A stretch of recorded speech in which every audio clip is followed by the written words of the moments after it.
Ọ dịwenu ịbụ Chineke m, ana m achọ gị. Ọ dịwenu ịbụ Chineke m, ana m achọ gị.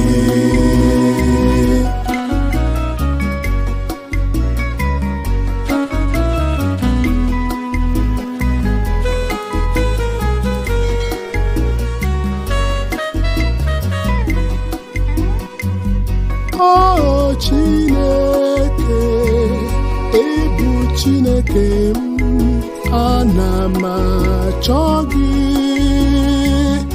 Akpịrị na-agba mkpụrụ obi m nkụ maka gị. Anụ ahụ m na-achọ gị dịka ala kpọrọ nkụ na-enweghị mmiri.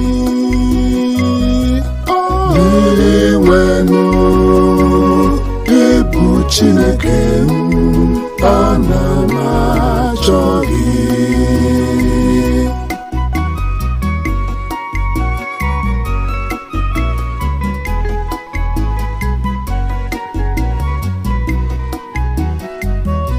Ọ na-agụ m agụ ikiri gị n'ebe nsọ gị, na ihu ike n'otito gị. Ịhụnanya gị ka mma karịa ndụ n'onwe ya. Ọnụ m ga-ekwupụta otito gị. Iwenu ịbụ Chineke m, ana m achọ gị.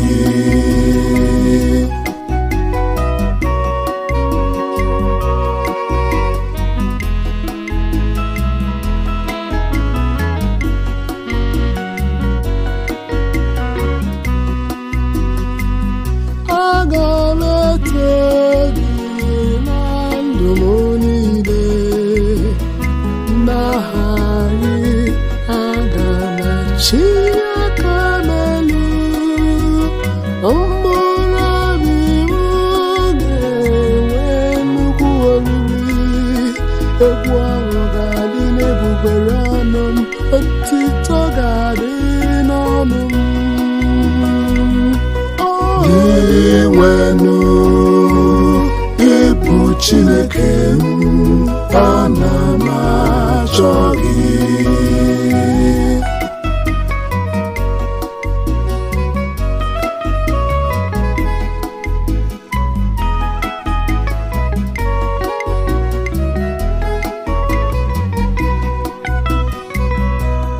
N'ihi na ị na-enyere m aka oge niile, ana m ekwe ụgwọ ọrụ n'okpuru nku gị. Mkpụrụ obi m ga-atapara na gị, aka nri gị na-akwado m. Iwenu ịbụ Chineke m, ana m achọ gị. Iwenu ịbụ Chineke m, ana m achọ gị.